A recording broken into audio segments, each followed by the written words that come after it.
geral. Alguém pode dizer, mas isso aí não é um projeto de salvação, né? Isso aí é um projeto econômico, social e político. Então, a questão é uma só. Por que nós chegamos nessa posição? Por que tem 80% de pessoas morrendo de fome e 20% muito bem? Esse negócio partiu de onde? É natural, é assim mesmo? Ou isso partiu de uma concepção de humanidade que privilegia uns em detrimento de outros? E se privilegia uns em detrimento de outros, por que ainda é humanidade? Por que ainda é unidade humana? Não é mais. Foi quebrado. Foi quebrado. Então, só Jesus recupera a humanidade, porque Jesus recupera a nossa comunhão com a Trindade, que é a outra comunidade do universo. Então, as Escrituras falam de duas comunidades no universo que conhecem o significado da palavra unidade. A comunidade divina e a comunidade humana.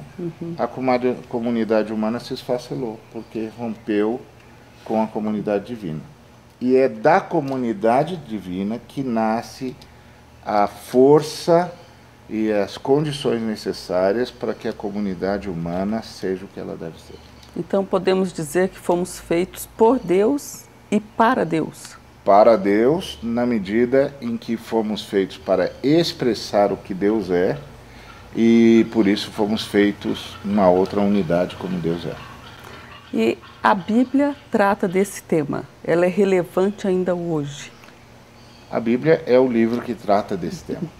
A Bíblia é o livro que põe o dedo na ferida e que diz, olha, vocês estão se matando. Não é por pura e simplesmente haver homens mais fortes e homens mais fracos, ou porque é assim mesmo, é uma competição e o sol nasce para todos, mas a sombra é do mais poderoso. Não, é porque vocês perderam o conceito do que é humanidade. Vocês perderam o conceito do que é ser gente. E a verdadeira identidade da humanidade, de cada membro da humanidade, está nos esperando em Deus, que é a unidade padrão, a partir do qual a unidade humana deveria viver e só a partir da qual a unidade humana consegue consolidar-se. Então, em que medida podemos dizer que a Bíblia é um livro de amor? Na medida em que o que caracteriza a unidade divina é o amor. Pai, Filho e Espírito Santo vivem numa doação mútua, numa comunhão profunda, onde cada um está buscando o bem do outro. E está dizendo o tempo todo para a humanidade que só na recuperação desse amor e desse jeito de viver é que a unidade humana vai reaparecer. E que para isso é preciso, primeiro, que cada membro da humanidade se conscientize que está longe de Deus, primeiro. Segundo, que se conscientize que só em Deus vai recuperar o amor necessário para ser gente. Pastor, nós agradecemos muito a sua presença conosco no programa Janela para a Vida. Obrigado. E a nossa oração é que Deus continue abençoando a sua vida, o seu ministério. Obrigado a vocês também, foi um privilégio. Obrigada. E você, amiga, amigo, continue conosco, porque Deus ainda tem muito a falar ao seu coração. Viver para servir. Este é o assunto do Palavra Amiga de hoje com o reverendo Adail Sandoval.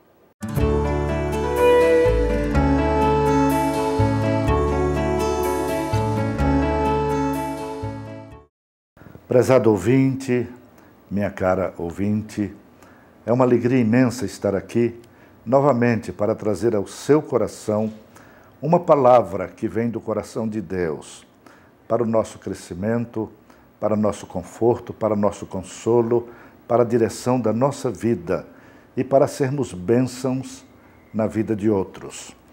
O texto que temos hoje diante de nós é um texto que está no Evangelho de João, no capítulo 13.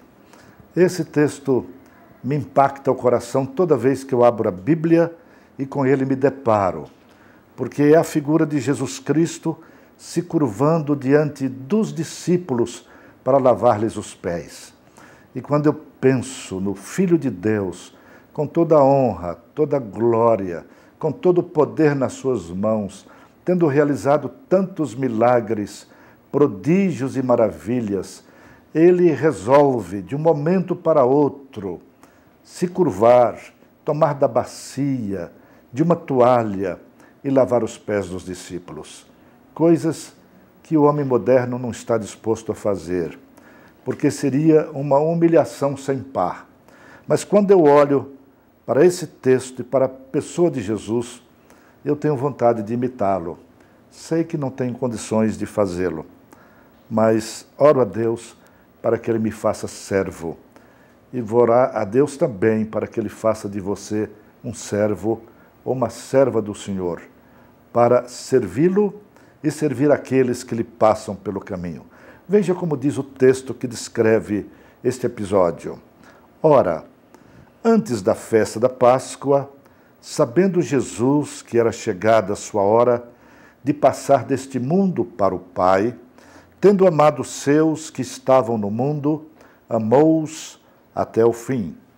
Durante a ceia, tendo já o diabo posto no coração de Judas Iscariotes, filho de Simão, que traísse a Jesus, sabendo este que o Pai tudo confiara às suas mãos, e sabendo Jesus que ele viera de Deus e voltava para Deus, levantou-se da ceia, tirou a vestimenta de cima e, tomando uma toalha, cingiu-se com ela.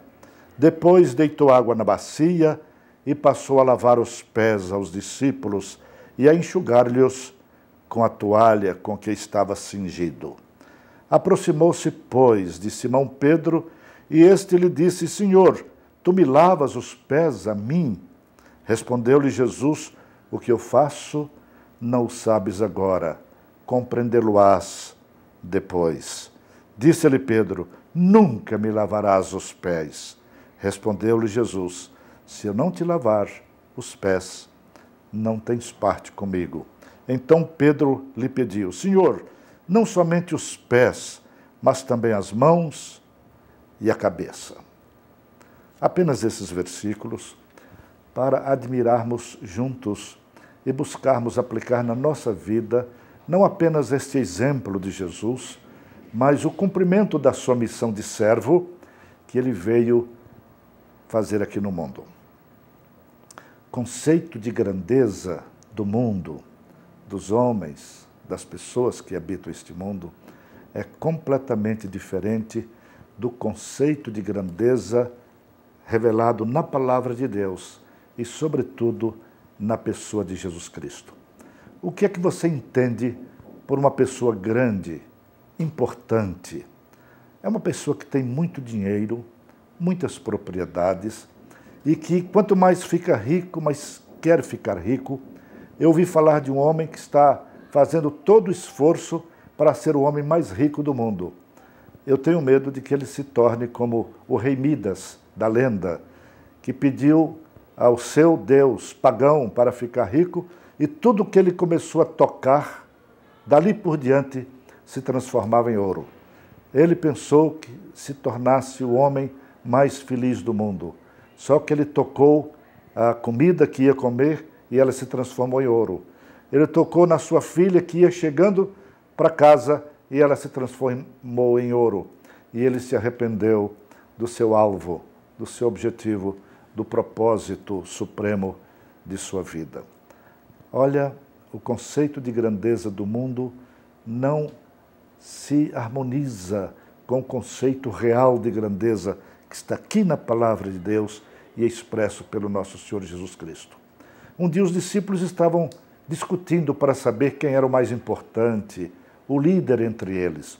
E Jesus tomou de uma criança e pôs no meio deles e, sem dizer outra coisa, mencionou isto: quem não se tornar como esta criança não entra no reino dos céus.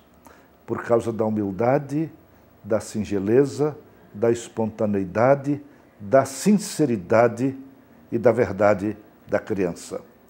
Ela não mente só quando aprende com os adultos.